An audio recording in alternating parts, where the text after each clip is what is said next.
आदाब नाजरीन, इस वक्त की बड़ी खबर के साथ मैं हूं मुनज़्ज़ा शाह। SIA के हवाले से हम बात करेंगे। आपको बता दें, पाकिस्तान की मईशत इस वक्त इंतहाई मुश्किल दौर से गुजर रही है। वहीं आपको बता दें कि इसके ज़र मुबादला के ज़खायर तकरीबन ख़त्म हो चुके हैं और इसके पास दरामदात के लिए पैसा नहीं बचा है। ऐसे में कारखानों में खाम माल की किल्लत है। वहां काम करने वाले मुलाजमीन बराह रास्त मुतासिर हो रहे हैं। दरअसल खाम माल की किल्लत के बाइस फैक्ट्रियों को ताले लग गए हैं। खबर के मुताबिक सुजुकी के मकामी यूनिट ने 21 फरवरी तक काम बंद रखने का ऐलान किया है। आरिफ हबीब ताहिर अब्बास लिमिटेड में रिसर्च एंड इन्वेस्टमेंट के सरबराह का कहना है कि उन्होंने कंपनियों की अचानक इतनी बंदिश नहीं देखी है। उन्होंने कहा कि इससे मुल्क की माशी तरक्की मुतासर होने के साथ साथ बेरोजगारी की शरह में भी नुमाया इजाफा होगा। IMF की मैनेजिंग डायरेक्टर क्रिस्टलिना जॉर्गिवा ने कहा कि पाकिस्तान को मजीद टैक्स आयद करने होंगे, जिसके लिए पाकिस्तान को अमीर लोगों को दी गई सब्सिडी वापस लेनी चाहिए। जर्मनी के रेडियो DW को दिए गए एक इंटरव्यू में उन्होंने कहा कि पाकिस्तान को ऐसे इक़दाम करने होंगे ताकि वो एक मुल्क के तौर पर मौजूद रहे और ऐसी खतरनाक जगह न बन जाए जहां कर्ज की वापसी के शेड्यूल को दोबारा तरतीब देने की जरूरत हो। तहरीक लब्बैक पाकिस्तान के सरबराह साद रिजवी ने पेट्रोलियम मसनूआत की कीमतों में इजाफे के खिलाफ 27 फरवरी को मुल्कीर शटर डाउन हड़ताल का ऐलान किया है। गुज़िश्ता हफ्ते TLP ने हुकूमत को पेट्रोलियम मसनूआत की कीमतों में इजाफा वापस लेने के लिए 72 घंटे का अल्टीमेटम दिया था, जो IMF की हिदायत पर किया गया था। तहरीक लब्बैक पाकिस्तान की जानिब से पेट्रोलियम मसनूआत की कीमतों में इजाफे के खिलाफ जो अल्टीमेटम दिया गया था उसका वक्त अब मुकम्मल हो चुका है। अब पूरे मुल्क पाकिस्तान में 27 फरवरी बरोज पीर मुकम्मल तौर पर शटर डाउन हड़ताल होगी। पूरी कौम से ताउन की अपील है। पेट्रोलियम की मसनूआत में इजाफे के खिलाफ तहरीक लब्बैक पाकिस्तान की इस शटर डाउन कॉल पर पूरी कौम से अपील करता हूँ कि वो मुकम्मल ताउन करे और अपने हाल और मुस्तकबिल की बेहतरी के लिए तहरीक लब्बैक पाकिस्तान का साथ दे।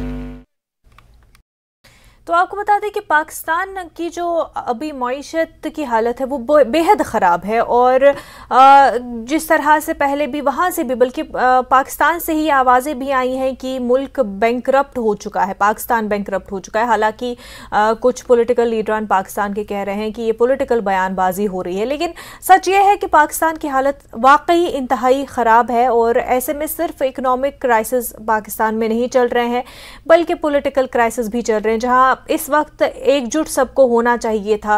पाकिस्तान के तमाम तर लीडरान को एक होकर इस मुसीबत की घड़ी से निमटना चाहिए था, लेकिन एक दूसरे बल्कि और पॉलिटिकल फायदा उठाने की इस हालत को कैश करने की कोशिश में पाकिस्तान के पॉलिटिशियंस लगे हुए हैं। हमारे साथ हमारे नुमाइंदे शैलेंद्र जुड़ चुके हैं। शैलेंद्र, काफी हालत जो है पाकिस्तान की खराब है और ये छुपी हुई नहीं है, बद से बदतर होती जा रही है। ऐसे में बार बार IMF की तरफ से कहा जा रहा है कि गरीबों को सब्सिडी दी जाए, जो अमीरों को दी जा रही है वो वापस ली जाए और उनसे टैक्स वसूला जाए। देखिए, फिलहाल पाकिस्तान के लिए कोई राहत की बात नहीं है, क्योंकि जिस तरह से IMF के लोन के लिए कोशिशें जारी है पाकिस्तान में और अभी तक ये है कि ये लोन कब तक मिल पाएगा। हालांकि इसको लेकर एक फाइनेंस बिल कल ही वहां की नेशनल असेंबली में पास किया गया, जिसमें तमाम वो फैक्टर सामने आए हैं, जिसके बाद अब वहां पर जो महंगाई है उसमें और इजाफा होगा, जिसमें लग्जरी आइटम्स में भी शामिल है। पेट्रोल और डीजल की कीमतें पहले से ही आसमान छू रही हैं और इसी बीच हमने देखा है कि IMF की तरफ से भी स्टेटमेंट सामने आता है कि पाकिस्तान को कदम उठाने चाहिए ताकि वो कंट्री, एक मुल्क बना रहे।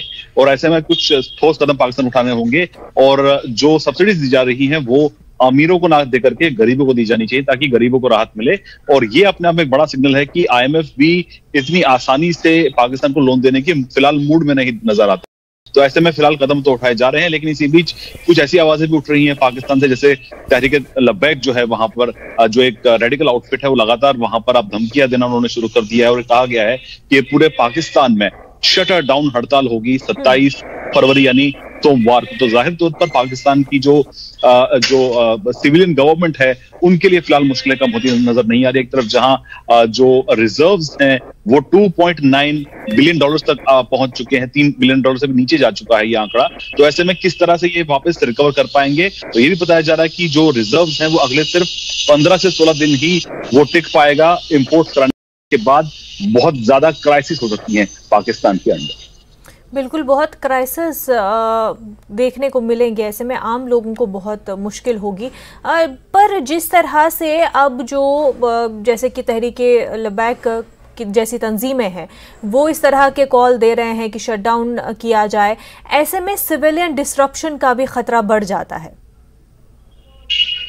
देखिए, तहरीके लब्बैक वही ऑर्गेनाइजेशन है पाकिस्तान में जिन्होंने फ्रांस के खिलाफ एक बड़ा एक प्रोटेस्ट चलवाया था जिसमें कई लोगों की जानें गई थी, बहुत से लोग इसमें जख्मी हुए थे और उस वक्त इमरान खान सरकार को उनके साथ बड़ी शांति बहाली के लिए। तो ऐसे में 27 फरवरी एक चुनौती भरा दिन हो सकता है पाकिस्तान की सिविलियन गवर्नमेंट के लिए, जबकि पूरे देश भर में इसको लेकर प्रोटेस्ट की कॉल दी गई है तहरीके लब्बैक की तरफ से। तो ये सिविलियन जो अनरेस्ट उसकी तरफ पाकिस्तान बढ़ सकता है, क्योंकि हमने इससे पहले भी देखा है कि तहरीके लब्बैक के जो फॉलोअर्स हैं या सपोर्टर्स हैं वो हिंसा से पीछे नहीं हटते हैं। तो ऐसे में एक नया चैलेंज ये सामने हो सकता है। वहीं तहरीके लब्बैक के जो सदर हैं, जो इसके प्रेसिडेंट हैं, उनकी तरफ से ये बयान भी सामने आता है जहां पर वो सीधे IMF को चुनौती दे रहे हैं।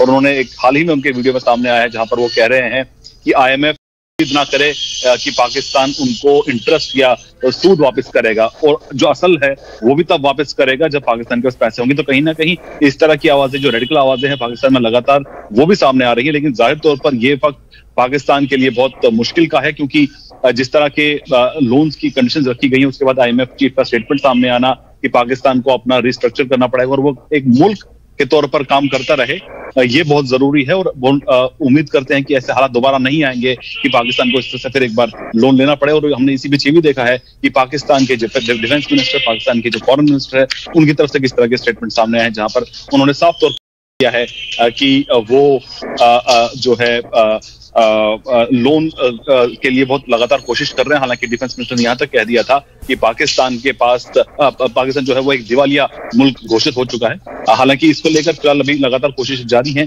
पाकिस्तान की तरफ से कि IMF का लोन उनको मिल जाए, लेकिन ये फिलहाल इतना आसान नहीं होगा। और जो रिजर्व्स हैं, जैसे मैंने आपको बताया, वो बहुत लिमिटेड टाइम के लिए बचा हुआ पाकिस्तान की।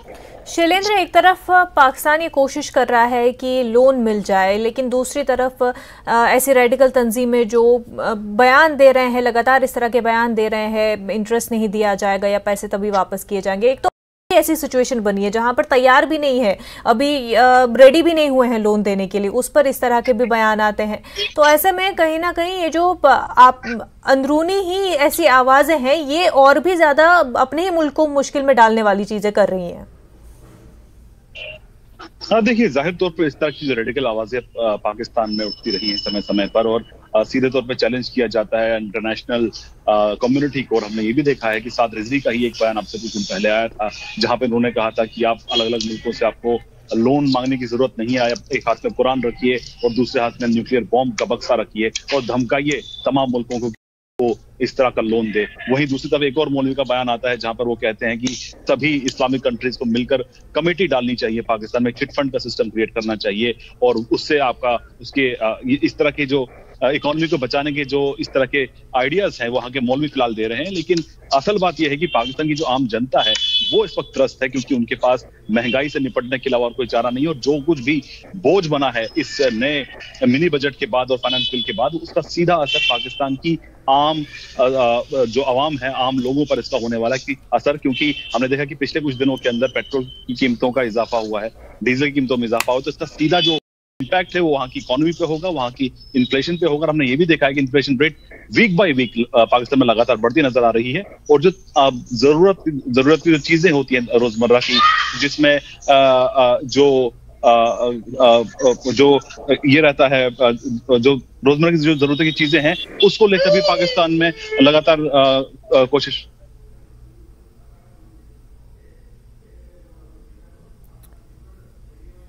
शैलेंद्र से हमारा राब्ता मुनक़ता हो गया है, लेकिन पाकिस्तान के जो हालात है वो वाकई में काफ़ी मुश्किल है। आम लोगों को काफ़ी मुश्किलात का सामना है।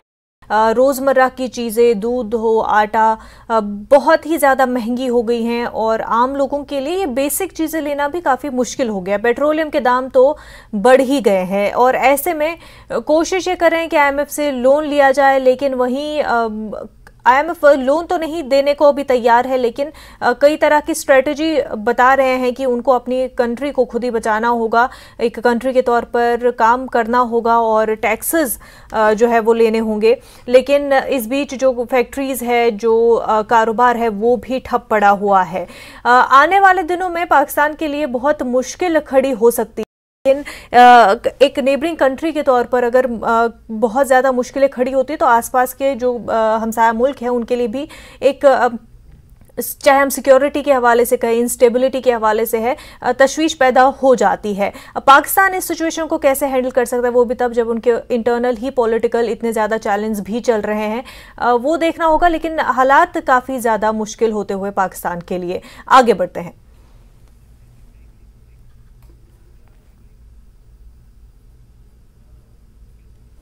आगे बढ़ने से पहले एक छोटा सा ब्रेक लेंगे, जल्द होंगे हाजिर।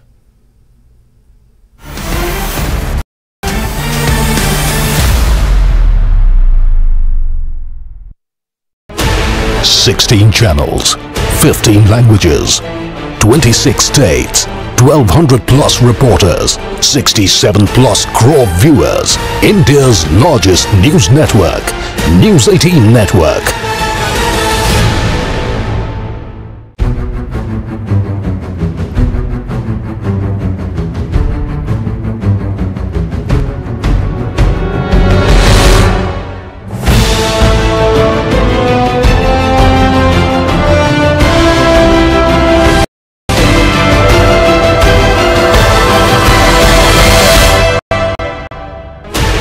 $16 channels, 15 languages, 26 states, 1,200 plus reporters, 67 plus crore.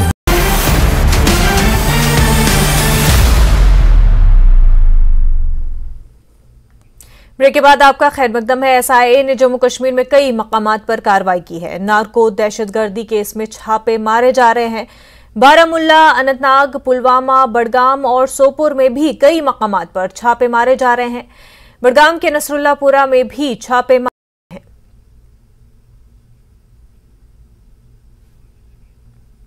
Budgam से हमारे साथ हमारे नुमाइंदे आबिद जुड़ चुके हैं। आबिद, बडगाम में किन जगहों पर छापे मारे जा रहे हैं और अभी तक क्या कुछ पता चला है? जी मुनाज़ा, ये आज सुबह सवेरे SIA की जानिब से छापामार कार्रवाई अंजाम दी गई। जो यहाँ पर नसरुल्लापुरा इलाका है वहां पर ये कार्रवाई अंजाम दी गई। जिस तरह से जो दीगर जगहों पे जैसे अनंतनाग, बारामुल्ला, अवंतीपुरा और इसी तरह की ये कार्रवाई बडगाम में भी थी। नार्को टेररिज्म केस में ये कार्रवाई अंजाम दी गई थी और जो हमें पता चला कि 2022 में एक दर्ज हुई थी नार्को टेररिज्म में और उसी के सिलसिले में ये आज ये रेड हुई। नसरुल्लापुरा चूंकि ये एक ऐसा इलाका रहा है जो इस मंशियात जैसी चीजों से हमेशा से मुतासिर हुआ है। इस इलाके में कई मरतबा जो पुलिस ने उन्होंने जो मंशिया से वाबस्ता अफराद है उनको गिरफ्तार किया है और इस सिलसिले में जो जिस तरह से जो नार्को टेररिज्म पूरी वादी में जिस तरह से जो सिक्योरिटी फोर्सेस का कहना है कि वो जीरो टॉलरेंस पॉलिसी इख्तियार कर चुके हैं और इसी तरह की ये कार्रवाई लगातार हो रही है। ये कार्रवाई आज भी हुई सुबह सवेरे, चूंकि ये कार्रवाई हुई हालांकि 10:30 के करीब ये कार्रवाई इख्तिताम पजीर हुई और इस दौरान जो जहां पर ये कार्रवाई हुई, जहां पर छापा मारा गया, वहां से फोन्स वहां पे जब्त किए गए और जिस शख्स के मुतालिक ये केस था उसे SIA की टीम ने अपने साथ लिया क्योंकि मजीद क्वेश्चनिंग होगी और फिलहाल ये रेट तो 10:30 के करीब ही मुनाज़ा इख्तिताम पजीर हुई है और फिलहाल कुछ नहीं पता है। और जैसे मैंने आपको पहले ही कहा, ये एक ऐसा इलाका रहा है नसरुल्लापुरा जो मंशियात से काफी मुतासिर है। हालांकि पुलिस ने यहाँ पर कई बेदारी प्रोग्राम चलाए, एडमिनिस्ट्रेशन कई बेदारी प्रोग्राम चलाए और उसके बाद कुछ हद तक कमी आई है और अब वहां से जिस तरह के मामला पहले आ रहे थे मंशियात के मुतालिक, अब उन केसों में आ चुकी है। और जिस तरह से जैसे कि आपने भी कहा कि नार्को टेररिज्म केस में आज छापामारी हुई थी, तो वहां पर एक शख्स के घर पे ये छापामार कार्रवाई अंजाम दी गई थी। हालांकि हमने उस शख्स के बारे में पता किया, वो एक मजदूर है, लेकिन 2022 में ये केस दर्ज हुआ था। 2022 एफआईआर नंबर भी 19/2022, तो तब ये केस दर्ज हुआ था और उसी सिलसिले में ये कार्रवाई अंजाम दी गई है। सुबह जब रेड हुई तो एसआई की टीम, जम्मू कश्मीर पुलिस और रेवेन्यू डिपार्टमेंट के अहलकारान वहां पे मौजूद थे। उन्होंने सुबह सवेरे घर पे छापामारी की और उसके बाद जब ये खत्म हुई उस दौरान 2 मोबाइल फोन फिर से मोबाइल फोन जब्त किए और जिस शख्स के खिलाफ ये कार्रवाई थी उसे अपने साथ लिया गया उसे मजीद तफ्तीश करने के लिए, मजीद क्वेश्चनिंग के लिए। जी मुनज़्ज़र। बिल्कुल, मुदस्सिर भी हमारे साथ जुड़ चुके हैं, उनको जोड़ लेते हैं। मुदस्सिर, कार्रवाइयां हुई, छापे मारे गए एसआई की जानिब से नार्को टेररिज्म के हवाले से, क्या कुछ अभी तक इंफॉर्मेशन मिली?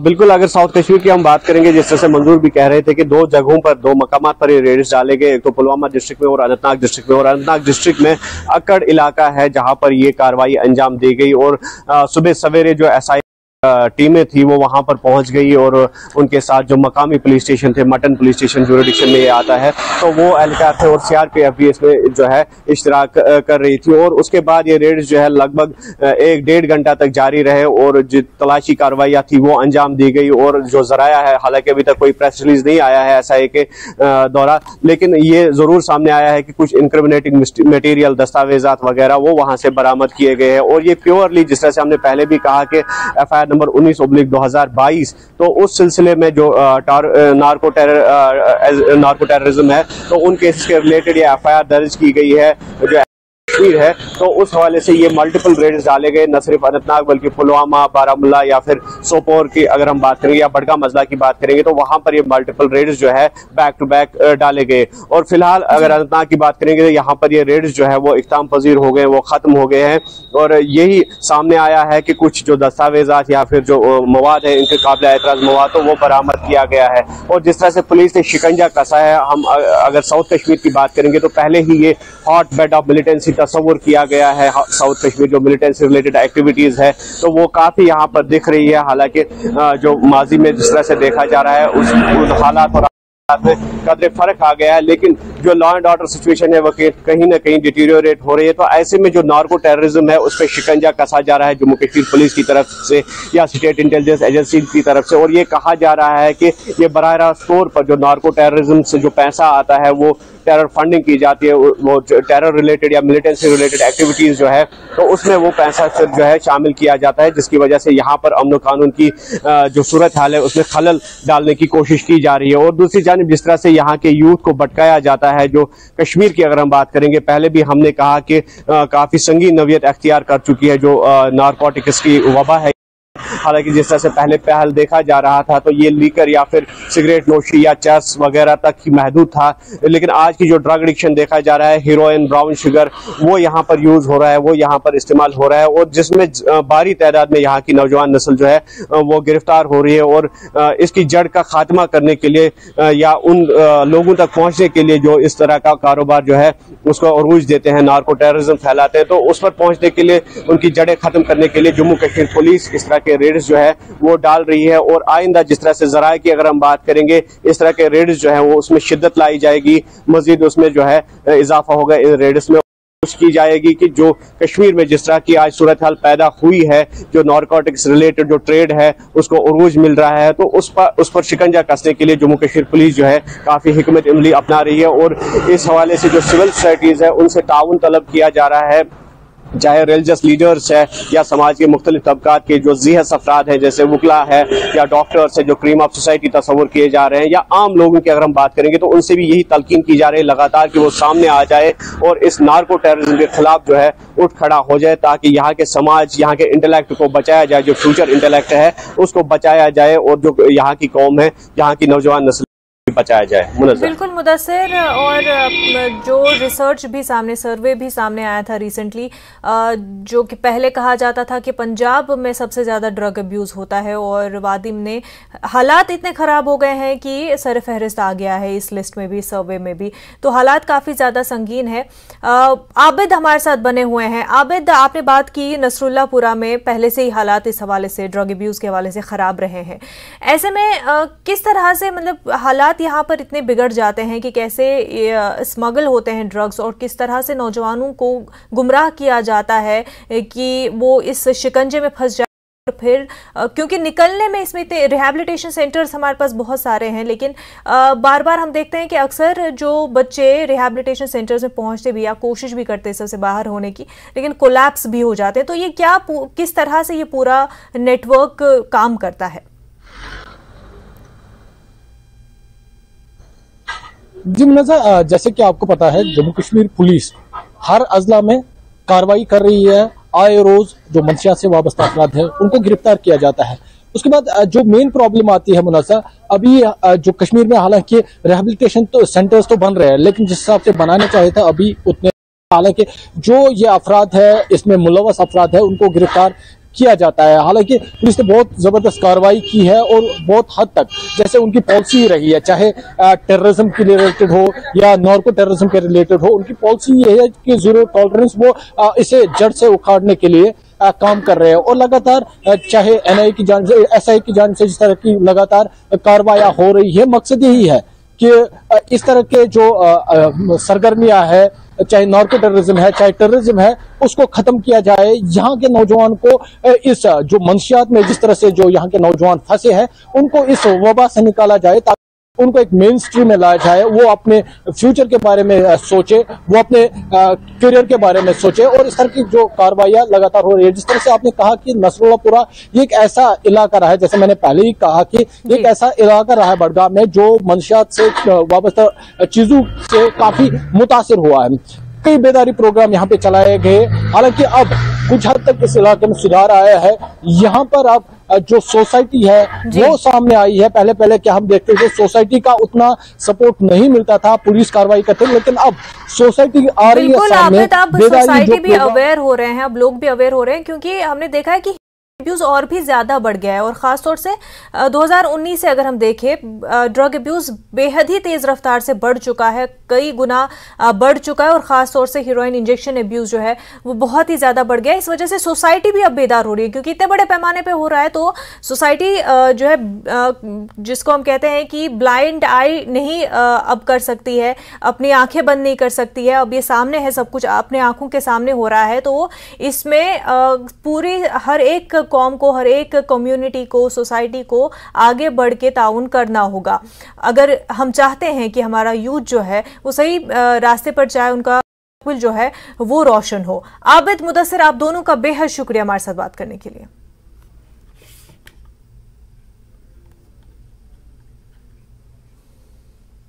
आगे बढ़ते हैं। The exotic Pangong frozen lake marathon ने दुनिया की बुलंद तरीन मुंजमद झील हाफ मैराथन के तौर पर गिनीज वर्ल्ड रिकॉर्ड में जगह बना ली है। 20 फरवरी को मुंजमद पैंगोंग झील पर भारत की पहली मैराथन का आयोजन adventure sports foundation of Ladakh ने लद्दाख खुद मुख्तार पहाड़ी तरक्याती काउंसिल लेह के ताउन से चंगथोंग इलाके में तैनात हिंदुस्तानी फौज और नीम फौजी दस्तों के सहयोग से किया था। इस अवसर पर हिल काउंसिल लेह के chairman advocate Tashi Gyal, councillor Tashi Namgyal Yakzee, deputy commissioner Leh Shrikant Bala Sahab, councillors फौज और नीम फौजी अफसरान और जवानों की बड़ी संख्या मौजूद थी। हिल काउंसिल के चेयरमैन और डिप्टी कमिश्नर ने सरहदी इलाकों में विंटर टूरिज्म को फरोग देने के लिए इसे सालाना तकरीब बनाने की यकीन दहानी कराई। आप ये मैराथन ऑर्गेनाइजर का मेन आपका एडवेंचर स्पोर्ट्स क्लब, इसके बारे में बताइए कि किस मकसद से ऑर्गेनाइज किया?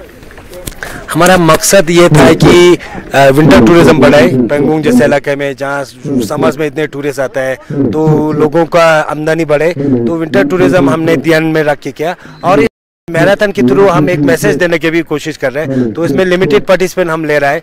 तो ये है कि हमने लास्ट ईयर जब ये आइडिया आया था, हम सोच रहे थे कि मैराथन ही ना हो, इससे दुनिया को एक मैसेज जाए। तो मैसेज किया जाए, सोचा जाए तो लद्दाख जैसे इलाके में जहाँ बर्फ़ पिघल रहा है, हमारे ग्लेशियर्स मेल्टिंग जल्दी हो रहा है, उस हिसाब से हम सोच रहे हैं कि हमारे ग्लेशियर्स को कैसे सेव किया जाए। तो एडवेंचर स्पोर्ट फाउंडेशन का मकसद ये है कि सस्टेनेबल बिहेवियरल चेंज लेके आना लोगों में थ्रू स्पोर्ट्स। तो हम क्लाइमेट चेंज जैसा इतना बड़ा समस्या है, किसी भी बड़े समस्या को आप उसको सॉल्यूशन देने में एक यूनाइटेड टीम की ज़रूरत होता है। तो स्पोर्ट्स ऐसे स्पोर्ट पर्सन मैंने देखा कि सबको जोड़ के रखने का क्षमता रखता है। तो हम सोच रहे हैं कि स्पोर्ट्स के ज़रिए सब क्लाइमेट को कैसे हम कॉम्बैट करें, फाइट करें। ये हमारे इस माउंटेन और मान मेराक विलेज इस बेल्ट के लोगों की तरफ से एक छोटे से कोशिश है जी। सर, इतने एल्टीट्यूड पे और इतना लेह से दूर कितना चैलेंजेस है आप लोगों के लिए, ऑर्गेनाइजर के लिए? बहुत काफ़ी चैलेंजेस है, लॉजिस्टिकली बहुत चैलेंजेस है, पर हमने लद्दाख ऑटोनोमस डेवलपमेंट काउंसिल हमारा मेन कोलैबोरेटर ऑर्गेनाइजर है, उसके अलावा आर्मी ने हमने कभी लॉजिस्टिकल सपोर्ट दिए। उनके प्रेजेंस ये एरिया बॉर्डर पे होने की वजह से काफ़ी, तो हम सबसे मदद मांग रहे हैं। ITBP ने मदद की है, लोकल मेडिकल डिपार्टमेंट BMO टंग से पूरा कैम्प लगा रहे हैं मेडिकल का। तो सब मिलजुल के इसको आसान कर रहे हैं। आसान बिल्कुल नहीं है, बट एक बार सब मिलजुल के करें तो बहुत आसान दिखने को आ रहा है। सर, इस बार 75 या 76 पार्टिसिपेंट रखा है, क्या आपको रिस्पांस काफ़ी आया कि आपने रिस्ट्रिक्ट किया है कि क्या इतना ही पार्टिसिपेंट है? हाँ, रिस्पांस बहुत सारा है। मतलब हाल ही में एंड की वन में तो 1000 की संख्या में फ़ोन आते थे। तो हमने 75 इसलिए रखा, CC साहब के सामने मीटिंग हुआ कि 70 का अमृत महोत्सव को लेके हमने ये 75 डिसाइड किया। सर, आखिर में ये एक रूटीन स्पोर्ट्स आएगा जो विंटर के लिए जो? हाँ जी, ये रूटीन स्पोर्ट्स रहेंगे, पर हम लिमिटेड नंबर से रखेंगे। हर साल एक्सप्लॉइट करना नहीं चाहते हम। With in the carrying capacity of ये मान मेराक विलेज के एरिया में उसकी अंडर ही रखेंगे, ये हमारा मकसद है जी। हमारे साथ हिल काउंसिल के चेयरमैन है। पेंगोंग लेक पे अभी मैराथन फिनिश हुआ, वो गिनीज बुक वर्ल्ड रिकॉर्ड में भी दर्ज हुआ। सर का बहुत योगदान है, सर का काफ़ी लोगों ने अप्रिशिएट भी किया कि हिल काउंसिल की तरफ से बहुत अच्छा इनिशिएटिव लिया। सर, इसके बारे में बताइए जो। जी धन्यवाद। मैं सबसे पहले तो मैं यही कहना चाहता हूँ पूरे लद्दाख के और ख़ासकर जो है यहाँ पे जो हमारे पेंगोंग के आसपास के रहने वाले जो लोग हैं, जो मन मेराक और जो स्पंगमेक, लुखुंग और फोबरंग इलाका, इनफैक्ट मैं बताता हूँ पूरे दुर्बुक सब डिवीज़न के लोगों को मैं बधाई देना चाहूँगा कि हमने जो है आज जो है एक बार फिर से जो है इस सब डिवीज़न में जो है एक इतिहास लिखा है। हमने जो है Guinness book of world record में दर्ज किया है, जो हमारा जो पेंगोंग फ्रोज़न लेक मैराथन का जो है गिनीज बुक में ऑफिशियली जो है दर्ज हो गया है जी। तो मैं यही कहना चाहता हूँ कि ये एक हमारा एक विज़न था कि हम पूरे रूरल को प्रमोट करना चाहते थे, और ख़ासकर जो है एक सस्टेनेबल लाइवलीहुड जो है रूरल के लोगों को देना चाहते थे। तो इसलिए जो है जब ये कॉन्सेप्ट हमारे सामने आया, यहाँ के जो है हमारे adventure sports 1200 plus reporters, 67 plus crore viewers, India's largest news network.